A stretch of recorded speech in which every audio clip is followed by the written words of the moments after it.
Good morning, everybody, and welcome to the Rangers Review morning briefing for Wednesday, the 30th of March. I'm Derek Clark. I'm joined this morning by Jonny McFarlane. You're telling me, Jonny, you're having a few technical issues off air. Fingers crossed it holds up the old broadband for this morning briefing. But how are you doing this Wednesday morning? Yeah, good, apart from the fact that I'm just about to have a stress-related heart attack on the basis of my internet going about as fast as 1990s dial-up. But there we go. Hopefully it will not crash on us. But if it does, folks, apologies. We'll come back on. I'll go and try and fix it. But I think we're going to be okay. Yeah, just put 50 pence in the meter. Before we start, folks, just to let you know, we've got a fantastic offer on the Rangers Review just now. It just launched yesterday. Subscribe now just for £1 for 2 months worth of content. It really is a tremendous deal. Not only that, but you also get entered into a prize draw to win a tour of Ibrox with a club legend as well. It really is a deal worth subscribing to. Head over to rangersreview.co.uk/subscribe. £2.99 per month thereafter, but it really is fantastic content you're getting for your money. So we very much advise you go over and check it out. And I've put the link in the comment section as well, if you want to go and have a look at that. Lots of comments coming in already, Jonny. Of course, the build-up continuing to Sunday's Old Firm derby. There's some battle fever going around, Derek. There certainly is a lot of battle fever going around. There's no doubt about it. Let's talk about this. There's a piece on the website this morning that I found quite interesting from our tactics writer, Craig Vickers. He is championing a three-man defence to take on Celtic on Sunday. We have seen it at points in games in Europe, more so than anywhere else. Would you be averse to that, Giovanni van Bronckhorst playing three men at the back on Sunday? Not only am I not averse to it, I'm going to be disappointed if I don't see it from the start, Derek. Oh. I think it's really important that Rangers go to a back three. To me, it's clearly obvious Celtic struggle against that system. If you look at the teams they've played so far this season and where they've lost games, especially in Europe. So absolutely think that that's the way to break down these attacks that come down the flanks. And what Craig goes into great detail about is how Celtic could triangulate between the inverted fullback, the winger who's very, very tight to the touchline, and the left-sided or right-sided central midfield player. And all the action goes down that side. We've got the heat maps to show you exactly how that's happened and why it's happened in that article, the position maps, sorry, not the heat maps. And you can clearly see how Celtic operate. So if you've got an extra man in central defence on either side, you're really going to help stop and stem those overloads that Celtic are trying to create. And if you stem those overloads, you're going to get a lot of loose balls, a lot of second balls floating about where there's a heck of a lot of space for Rangers to exploit. And when you've got a player like Ryan Kent, who's got explosive pace, you're going to put Celtic under severe difficulty and severe pressure. So I think it's the way to do it, mate. If you go with a back three, then, Jonny, I wrote a piece on the website on Monday with regards to who plays Phil Hollander or Leon Balogun. If you go to a back three, do you play both in the back three, or do you bring John Lundstrom back? I think you pull back John Lundstrom to play in the centre. I think that's the obvious way to do it. I think if you throw Philip Hollander in, you're asking an awful lot given the amount of game time he's had. He's not played much football. So that's a difficult one. If he makes a mistake, you know it's going to be the manager's head on the chopping block for that rather than the players. So I think you go with Lundstrom and you change the midfield up a little bit and maybe bring in Jack and Kamara as a duo. We know they can play there, no problem at all. Yeah, it'll be an interesting one. A comment coming in here from Jimmy Duff is Joshua going through a late fitness test. He's got a well-earned day off today, Jimmy. You'll be back tomorrow morning to join us as well. It's an interesting point. There's some comments coming in here, Jonny. One from Louise Wise. She says that if Rangers don't win at the Old Firm, will Gio get criticism from the fans? I think that goes without saying. I know that they've reached I know a lot of supporters are getting excited about the Europa League and the potential of reaching a semi-final. And in Europe, he's been absolutely fantastic. He's He's really shown tactical nous and how to overcome serious obstacles in Europe. However, domestically, I think you've wrote a piece a week or so ago. The jury is still out on Giovanni van Bronckhorst. This is huge on Sunday, isn't it? Yeah, well, that's what Rangers fans that I speak to tell me. I think Stevie Clifford, for example, has been quite open about that in his column that he writes for us, that he still feels the jury's out. I'm much more positive on Giovanni van Bronckhorst than that. I think he's done a great job so far, with the one blotch in his copybook being Parkhead. We know that. That goes without saying, but beating Dortmund's one of the greatest European results in the club's history. So you have to take that into account. And, he's taken over mid-season from a team that were top of the league, but huffing and puffing. Let's not beat around the bush here. This was not a fully firing Rangers when he took over, regardless of the position they were in. It was a slightly false position. So I think Gio's done a good job. I think talking to Stevie Clifford, Derek, he's got a good piece this morning. And the tenor of the piece is basically that Rangers have to win this game. Yeah. And I'd be interested to know what the guys think in the comments. I don't think it's a must win. I've got to be honest. I think it'll be difficult if Rangers don't win. It'll be very difficult because you've got to then go to Parkhead and win and hope that there's a slip up, or you can score enough goals in the remaining games that you can catch up on goal difference. But 3 points separating the teams, for example, if it was a draw, that's never, for me, it's never going to be unassailable. We've seen Celtic drop points already this season against teams that we wouldn't expect them to. Yes, they're going through a really good run of form, but you just don't know what they're going to react like when the pressure's on, when there's a difficult game. So I don't think it's a must-win. If it's a draw, the title race is still on, but it would be very much advantage Celtic because of the goal difference. Yeah. A loss, it's over. It's over for me. That's it. You move on to the Europa League and the Scottish Cup at that point. It's done. But I don't know what you think, Derek. I don't think it would be quite that stark. Yeah, I've got on record. I think it's must not lose as opposed to must win. Now, a win would be huge and it would help massively, but avoiding defeat is more important, I think, in this game. In the grand scheme of things. Now, Celtic, of course, are in a great run of form at the moment, but I don't think there's nothing to fear. Rangers should go into the game. They've beaten better teams than Celtic this season. They've beaten Celtic Ibrox earlier on with a decimated side. They should have no fears going into that game. There's no doubt about it. There was an interesting question that came in here, actually, Johnny, I wanted to pick up on, because it is, of course, international, I say week, it's almost 2 weeks these days. Jimmy Duff says that he watched the Nigeria-Ghana game last night, and Joe Aribo again looked way off the pace. I think he needs a wee rest. Now, I've got to say, I was a bit disappointed to see Joe Aribo lining up for Nigeria in these two games against Ghana, because for me, he's in dire need of a rest to recharge the batteries.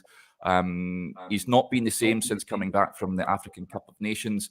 There's been talk about perhaps being replaced in that Rangers midfield. I think he's got too much quality to bring him out, but where would you stand on that? For me, it's asking a lot for him, especially this month coming up, to play every game. Yes, it is. However, I don't think the problem with Joe Aribo is physical. At this level, with a player of his physicality, he can play loads of games. He's a young man. He's not really been suffering persistent injuries throughout his career. He's pretty robust. I think it's more a question of form, confidence. And when he went away with the African Cup of Nations, he was on the crest of a wave, performing really well. And the setup of the team was absolutely designed to get the best out of Joe Aribo. The problem is, and Josh has done a terrific article on this yesterday, guys. Maybe Derek can put it in the comments, given my internet's so slow. The shape of the team has changed. And Van Bronckhorst, after the defeat against Celtic, has moved to make things a lot more robust. And there's less freedom for Joe Aribo in that role now. You notice, as Joshua discusses, that the right-hand side of the pitch has been opened up a little bit. That means that the right winger who was out there previously, whether it be Scott Wright or whoever, was hugging the touchline. Now they're not. They're coming inside. It's more like how Gerrard had his right 10, and that frees up the space for James Tavernier. So it's slightly lopsided, because on the left, Ryan Kent is very much the force. And what that's done is that means that Joe Aribo, if he's playing in that sort of right 10 role, is back to kind of where he played under Gerrard with similar instructions. It's not the same as the freedom that he had previously under Giovanni van Bronckhorst. And in that article, you can see from the graphics that there has been a pretty major regression. Now, listen, that doesn't account for the fact why he was poor last night. That's a completely different setup, completely different game, completely different country. That's absolutely nothing to do with Rangers. But if he's been affected and his confidence has been affected and he realises he's not playing well, and I think Josh spoke to him about this. Yeah. Sorry, I've still got this malingering cough. And Joe Aribo admitted himself that he wasn't happy with his form. He wasn't happy with how things had gone. And he put more numbers in. So maybe it's just a case that the guy is just a little bit sensitive at the moment and he's aware that he's not playing that well. But Joe Aribo's always been a guy for me that, you know, it'll turn because he's got so much quality. Personally, I think Rangers' best midfield three is Lundstrom, Jack, and Ramsey. I think if you've got the pick of everyone, that's who you play if you're not playing a back five. So that doesn't leave a lot of room for him unless he's playing on the right flank in this sort of inverted right-hand side role. So he has to try and make it work if he wants in the team at the moment. It's as simple as that. Yeah. And Jimmy mentions at the point Balogun and Bassett played well, but trouble after the game was worrying. Yeah, it's disgraceful scenes after that game over there. Hopefully the players are okay and they're jetting back to Glasgow healthy and ready to go for Sunday. Interesting you mentioned Ramsey there, Johnny, because I mean there is some comments coming in, slight worries with regards to the fact that he wasn't playing last night in Wales's match with the Czech Republic. Robert Page did say he was looking to rest him and Gareth Bale because he had played a hard 95 minutes against Austria. Do you read too much into that? I guess we'll see when the team sheet comes out on Sunday. We'll speak to Gio ahead of the game, won't we? You or Josh will be in with the manager in the days ahead. I'm presuming Friday. Yeah, I imagine so. And we'll be able to ask him about that, and we will ask him about it. I think Aaron Ramsey was bought for this occasion. Cometh the hour, cometh the man, and all that, you know. And it's time for him to step up, but you know, he needs to be able to physically do it. You know, we'll find out. It'll be really interesting because I can't imagine that Aaron Ramsey isn't desperate, and I mean desperate, to get involved in these games this month. Yeah, definitely. An interesting point as well. Another a slight concern is Alfredo Morelos. Gavin Sloan gets in touch. Hi, Gavin. He says he came off against Dundee. We all seen him with that ice pack on his leg. Can someone tell me why he went to Colombia for them to then tell us he was injured? Strange. Yeah, another wasted trip to head over there, Johnny. And from a sports science point of view, that's not great. No. You know, there's no doubt about it. And I'm sure Rangers sports science staff and medical department are tearing their hair out. Now, if he was badly injured, he wouldn't have gone. You know, that's just a fact. You know, Rangers wouldn't let him go. So it can't have been that bad. But, you know, if you've got issues, you know, I don't know how long the flight is, Derek, maybe 10 hours, 11 hours or something like that, maybe longer. Yeah, pretty hefty, yeah. That's really not terrific. I remember when Scotland went out to South America to play a couple of games a few years back. I spoke to the sports science guy that behind the Scottish national team, and he was saying it was really, really difficult to optimise their physical condition based around such long journeys. And there was all sorts of stuff that they had to do to make sure that on the flights they were stretching, they were comfortable, they had enough room. That it sounded like it was going to be particularly tough to get them actually where they needed to be. And you know, those kind of long flights are not going to be great for Morelos, and if he's injured, there's no doubt about that. But one thing about Alfredo Morelos that I'll say, Derek, and I don't think anyone can disagree with me on this, the guy's a machine, a physical machine. He's very, very rarely injured. And if he is injured, he's not out for long. So you've got to say it's out of character if he's going to be out for a month or whatever. It's very unusual for him. Oh yeah, most definitely. And I think we had this discussion. I think myself and Joshua on Monday. Would you play even if he was half fit? Would you play him? And there is that sort of temptation. I think based on the fact that he's a big game player, isn't he? And he loves these sort of games. There is an interesting question that came in. Of course, Ryan Jack playing for Scotland last night. CGM 55 mentions watching Scotland last night. Was it Lewis Ferguson? We've talked about him before. Johnny was out of his depth. Jack was neat and tidy. But not sure if he was that fussed about it. Good to see him back in the international stage, just in a general sense, Johnny, that after his injury nightmare, and you've got to think he's got a big part to play on Sunday, Ryan Jack. Yeah, absolutely. I mean, on Lewis Ferguson, mate, it's a big jump. It's a big jump from Aberdeen to Scotland. With respect to Aberdeen, who are, let's be honest, Aberdeen are a big club in Scotland, but in the grand scale of international football, they're minnows. Yeah. So you're going from a team that has 12,000 season ticket holders, if they're lucky, to a game where you're playing against players who play for Real Madrid and things like that. It's a big jump. So I would expect them to take a while to get used to that. On Ryan Jack, he's not going to break his neck over a friendly. He's a professional. He knows that he's had injury issues and he's going to take it commensurately seriously. Of course, he's not going to make any silly challenges or anything like that. Ryan Jack's a smart guy on the football pitch. He knows what to do, and one of the things that he gives Scotland is a balance in midfield that they don't have otherwise. I think Billy Gilmore's a terrific player. I wish daily that he'd stayed at Rangers and we were talking about him in a Rangers midfield, because he's just such a joy to watch. And I think, rivalry aside, I think most Rangers fans would also admit that Callum McGregor is a very good player. And he's a lovely player to watch. He knocks the ball about, and he is a terrific player. But those two together are not as good, I don't think, as one of those two with Ryan Jack. Because what Ryan Jack gives you is the stability, the defensive nous, who'll track a runner, who will shut off passing lanes in a way that those other two just don't think about because they're more offensively minded. Yeah.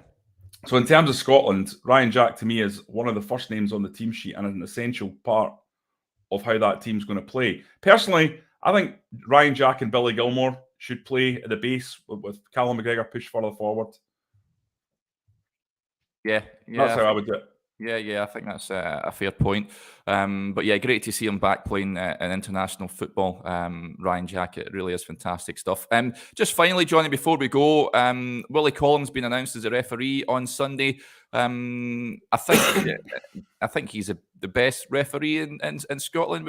Would you say there's not a vast pool to choose from, but he gets a nod on Sunday. What's your thoughts on that?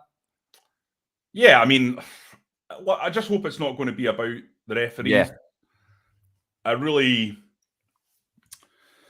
think that sometimes in Scotland we just get too carried away with the whole concept of how important the referee is on the game. Yeah. We love a football conspiracy. We love someone to blame. And personally, I much prefer it when we can actually dissect the football and what actually did matter on the field, as opposed to sort of an arbitrary element that you can't control. Yeah.